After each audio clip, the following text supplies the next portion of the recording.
Friends, welcome to my channel. का स्वागत है आप लोगों का मेरे चैनल में। जैसे कि आप देख रहे हो निफ्टी 50 गाइस लगभग कल के दिन इसने 26,000 पार कर दिया और लग रहा है कि मार्केट जब तक क्लोज होगी 26,100 तक ये नियरेस्ट चला जाएगा।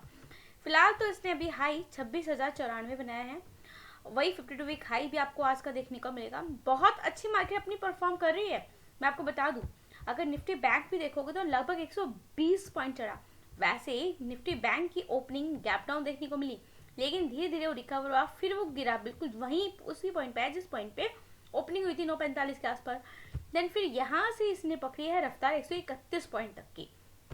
ठीक है, एक चीज और आप नोट करिएगा कि डाउ जोन की मार्केट में हमें कल के दिन देखने को मिली गिरावट लगभग 300 पॉइंट तक की, मतलब नियरेस्ट।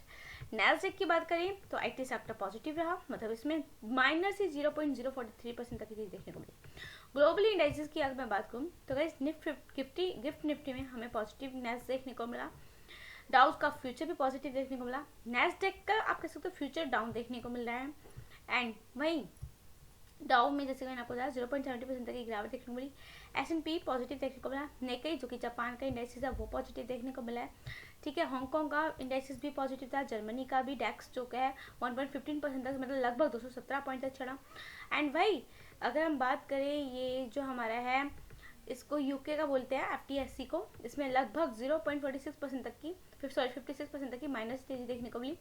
और फ्रांस के CAC इंडेक्सिस में 126 पॉइंट तक की तेजी देखने को मिली। ये एक पॉजिटिवनेस था। ठीक है, अगर मैं NSE के निफ्टी के जितने भी इंडाइसेस हैं उनकी बात करूँ तो गाइस आप देखोगे कि जितने भी निफ्टी के इंडाइसेस हैं ना, इसमें आज के दिन पॉजिटिवनेस देखने को मिल रही है, पॉजिटिव देखने को मिल रहे होंगे। ठीक है, लगभग यहाँ पर अल्फा 50 यहाँ पर डाउन देखने को मिलता है 1% ऑलमोस्ट। एनर्जी सेक्टर हल्का फुल्का डाउन है। CPSE का सेक्टर हल्का फुल्का सा डाउन देखने को मिलता है। गाइस देखिए, आई होप अब थोड़ा सा क्लियर हो रहा होगा ये पॉइंट आपको। ठीक है, ये आपने देखा जितने भी मैं निफ्टी के एनालिसिस दिखा रही हूँ ऑलमोस्ट पॉजिटिव है। किसी में कुछ मतलब कॉमोडिटी कंज्यूमर में कुछ भी हमें नहीं देखने को मिल रही रिटर्न आज के दिन। एंड मैंने आपको बताया कि जैसे कि हमारा FMCG सेक्टर देखोगे पॉजिटिव है। एनर्जी सेक्टर गिरा हुआ है। इंफ्रा सेक्टर इसमें निफ्टी का गिरा हुआ देखने को मिल रहा है। ठीक है, लगभग मिड कैप और मिड कैप में जितने भी है 150 सारी गिरावट में देखने को मिले। मिड कैप लिक्विडी 15 में गिरावट है। गाइस देखिए, जब मार्केट इफेक्ट करते हैं तो स्मॉल कैप मिड कैप पे ज़्यादा इम्पैक्ट देखने को मिलता है। फार्मा सेक्टर डाउन है। PSE डाउन है निफ्टी का। ठीक है, और अगर यहाँ पर नोट करोगे आप, लगभग जो ये आपका प्राइवेट बैंक आता है, रियलिटी आता है, ये भी डाउन देखने को मिलता है। स्मॉल मतलब निफ्टी में मिड कैप और स्मॉल कैप जितने भी इंडाइसेस हैं वो सारे नेगेटिव देखने को मिल रहे हैं, 100 to 50. ठीक है, एंड निफ्टी 200 क्वालिटी 30 जिसमें स्टॉक्स आते हैं। ठीक है, अब इसमें देखिए इसमें भी गिरावट है। सो गाइस ऑलमोस्ट अगर देखोगे आप निफ्टी के आधे से ज़्यादा इंडाइसेस आपको नेगेटिव देखने को मिले। अब देखिए मैंने जैसे बताया S&P BSE मिड कैप में गिरावट है 0.71% तक की, और लगभग आज का इसका 49,475 था और 52 वीक हाई आप जिसे देख रहे हो 49,701 बनाया है। ठीक है इसने, एंड आज के दिन हमें इसमें लगभग 0.67% तक, मतलब 328 पॉइंट तक की गिरावट देखने को मिली है। अगर मैं स्मॉल कैप की बात करूँ इसमें 313 पॉइंट तक की गिरावट देखने को मिली है। गाइस चलिए इसी बीच में, मतलब इतने उतार चढ़ाव के बीच में कंपनी जिसके बारे में डिस्कस करने जा रही है उसका नाम है स्टैंडर्ड कैपिटल मार्केट्स। अगर इसका मार्केट कैप देखोगे लगभग 242 करोड़, दैट मीन्स ये पेनी स्टॉक है। आप इसके अमाउंट से तो बचा नहीं कहोगे, ₹1.40 जिस तरीके से सर्कट लग रहा है। गाइस देखिए, आपको पता है तेजी का माहौल है मार्केट के अंदर, ये निफ्टी 50 ही हमें सब कुछ चीज़ें बता रहा है। ठीक है, इंडाइसिस में हायर हाई फॉर्मेशन को देखते हुए आपने देखा अपने इंडाइसिस में कितने हायर हाई बनते हुए देखने को मिले हैं। ठीक है, एक ही फॉर्मेशन कंटिन्यू चल रहा है एंड कुछ इन्वेस्टर्स ऐसे पैनी स्टॉक पर नज़र बनाए हुए हैं, तो उसमें से ही मैं ये स्टॉक आप लोगों के लिए चुनकर लेकर आई हूँ कि जिसके बारे में मुझे ये सुनने को मिला है कि ये जो कंपनी अपना बिजनेस बढ़ा रही है, ऐसा एक पैनी इसको आप बड़ा लेवल पर लेकर चल सकते हैं कि पैनी स्टॉक है। ठीक है गाइज, फिलहाल तो आज के दिन हमें ₹1.40 पे ट्रेड करता हुआ नजर आ रहा है। ठीक है, कैपिटल मार्केट में फंडिंग करने के साथ साथ इस नॉन बैंकिंग फाइनेंशियल कंपनी ने ग्रीन एनर्जी बिजनेस में अपनी फंडिंग का विस्तार मतलब एक्सपेंड करने की और कदम बढ़ाया है। इस पेनी स्टॉक पर इन्वेस्टर नजर रखे हुए हैं। कंपनी ग्रीन एनर्जी फंडिंग में विस्तार कर रही है और बढ़ते EV मार्केट में प्रवेश कर रही है। Non banking financial company standard capital market limited ने भारत भर में अक्षय ऊर्जा प्रोजेक्ट्स और इलेक्ट्रॉनिक वाहन मतलब ईवी गतिशीलता सॉल्यूशंस का समर्थन करने के उद्देश्य से एक व्यापक फाइनेंस पहल की घोषणा की। गाइस, एनबीएफसी कंपनी है, ये चीज समझ में आ गई, जो कि हमें अक्षय ऊर्जा के अंदर, ठीक है, ईवी सेगमेंट के अंदर उसके सॉल्यूशंस को प्रोवाइड करने में, फाइनेंस करने में मदद करती है, ग्रीन एनर्जी सॉल्यूशंस लागू करने में मदद करती है गाइस, जिससे कि अधिक टिकाऊ और लागत मतलब अच्छी खासी कॉस्ट और जो पावर में ट्रांसपेरेंसी होती है उसका योगदान मिलेगा।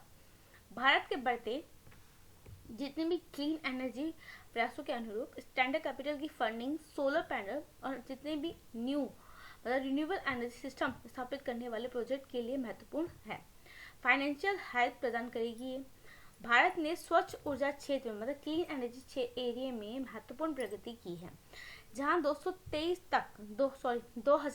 तक 68 गीगावाट से अधिक सोलर क्षमता को स्थापित हो चुकी है और यह प्रयास 2030 तक 500 गीगावाट रिन्यूएबल एनर्जी क्षमता प्राप्त करने के देश के बड़े लक्ष्य का हिस्सा बना हुआ है। ठीक है, ईवी मार्केट में एंट्री की बात करें तो स्टैंडर्ड कैपिटल इलेक्ट्रिक वाहन मतलब मोबिलिटी सेक्टर में प्रवेश करने वाली कंपनियों को अपना फाइनेंशियल समर्थन दे रहा है, फाइनेंस प्रोवाइड कर रहा है। भारतीय ईवी बाजार परिवहन उत्सर्जन को कम करने के लिए महत्वपूर्ण है, जो करंट में देश के कुल कार्बन उत्सर्जन का 14% है। इलेक्ट्रिक वाहन में बदलाव इस समस्या को हल करने के लिए महत्वपूर्ण है। सरकार ने 2030 तक 30% ईवी का टारगेट निर्धारित किया है। भारत को इस बदलाव से व्हीकल के उत्सर्जन के लगभग 35% तक की कमी लाने का अनुमान है और उसी वर्ष तक ईवी बाजार के 150 बिलियन अमेरिकी डॉलर तक पहुंचने की उम्मीद है। ग्रीन एनर्जी और ईवी मोबिलिटी सॉल्यूशंस को शुरू करने में सक्षम बनाकर एनबीएफसी देश के स्वच्छ अधिक ऊर्जा कुशल भविष्य की ओर बदलाव का समर्थन करने में महत्वपूर्ण भूमिका निभा रहा है। स्टैंडर्ड कैपिटल मार्केट लिमिटेड के शेयरों में अगर आप देखोगे 52 वीक हाई लगभग 3 रुपये 52 पैसे देखने को मिलता है एंड लो 1 रुपये 35 पैसे को। अगर आप देखेंगे कि कब आई कंपनी, देखिए ये जब से आई तब से इसने रिटर्न देखिए कितना मस्त दी है। 2012 में आई 17 फरवरी को 0.030 पैसे पे, तब से लेकर अब तक 45% तक का रिटर्न दे चुकी है। 5 साल में अगर आप देखोगे तो इधर फिलहाल तो यहाँ देखने को नहीं मिला, मैं ऐसे करके दिखा देती हूँ आपको। लगभग 5 साल में ज़्यादा कुछ रिटर्न गाइस है नहीं इधर, और 1 साल में देखोगे तो 723% तक चढ़ा है। ठीक है, साल भर में 48% तक की गिरावट है। 6 महीने में तो 20% तक की गिरावट देखने को मिलती है। एक मंथ में कम से कम 5% तक की गिरावट है। देखिए चढ़ा भी, ऐसा नहीं कि स्टॉक चढ़ा है, 10% चढ़ा, फिर गिरावट देखो कितने में 14% तक आई है इसके अंदर। ठीक है, 5 दिन में अगर आप देखोगे तो कभी चढ़ा है, सर्किल लगा है, फिर नीचे गिरा है, फिर लोअर सर्किल लगा, फिर चढ़ा है, फिर सर्किल लगा है, ऐसे एक्चुअल में हमें देखने को मिलता है। देखिए 5 साल का चार्ट पीरियड तो दिखाता नहीं, क्योंकि बीच में शायद से में कुछ ऐसा कुछ हुआ होगा, आप ये कह लीजिए, जो ये शो नहीं करता है। ठीक है, अभी आप अगर यहाँ से देखोगे तो लगभग 2400% तक का रिटर्न देखने को मिलता है। ठीक है, अगर मैं इसका मोटा मोटा मार्केट कैप में जाऊँ, देखिए मैंने आपको बताया ना कि इसने multi bagger stock below announce किया, ग्रीन एनर्जी सेक्टर के अंदर फंडिंग, ईवी मोबिलिटी के अंदर फंडिंग। ठीक है, इस वजह से मैंने आपको बोला कि इस स्टॉक का रेडार लेवल पर लेकर चल सकते हो, इससे रिलेटेड काफ़ी अच्छी अपडेट्स देखने को मिल रही हैं।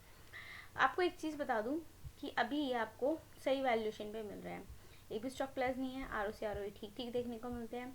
इन्वेस्टर होल्डिंग की बात की जाए तो इसके अंदर प्रमोटर पब्लिक की होल्डिंग है बस, जिसमें से पब्लिक ने अपनी होल्डिंग को बढ़ाया, प्रमोटर की होल्डिंग कम हुई है। एंड इसके पास रिजर्व कम है, बोरिंग थोड़ी ज़्यादा देखने को मिलती है। अगर आप देखोगे तो 0.14 लाख से कम 30 करोड़ तक का इसका रिवेन्यू पहुँचा है, और यहाँ से नेट प्रॉफिट अब सीधा 9 करोड़ तक पहुँचा, 9-10 करोड़ तक पहुँच गया है। और क्वार्टरली नंबर को कंपेयर करें तो क्वार्टरली नंबर रिवेन्यू काफ़ी अच्छा निकल कर आया जून 2023 के क्वार्टर से, एनुअली से। एंड नेट प्रॉफिट देखोगे तो 2 करोड़ का यहाँ पर थोड़ा सा डिप देखने को मिला, 1.75 तक पहुँचता हुआ देखने को मिला नेट प्रॉफिट। ठीक है, बाकी एनुअली और इसका मार्च से कंपेयर करें तो गिरावट है क्वार्टरली नंबर की, लेकिन जून के अकॉर्डिंगली खाली रिवेन्यू ग्रो हुआ है। ये चीज़ आपको देखकर चलनी है। सो गाइस ऑल ओवर तो चीज़ें सारी काफ़ी अच्छी हैं, जिस तरीके से ये इन्वेस्ट कर रहे हैं और सुनने में है नॉन एफ मतलब फाइनेंस कंपनी है, नॉन NBC कंपनी जो कंपनी बोला जाता है, ठीक है। एंड इससे रिलेटेड जो भी खबरें निकल के आई हैं मैंने आप लोगों को बता दी हैं। स्टडी करो, चेक करो, देन तभी इन्वेस्ट करके चल सकते हो। चैनल पर नए हो तो लाइक करना मत भूलिएगा। थैंक यू, मिलेंगे नेक्स्ट वीडियो में।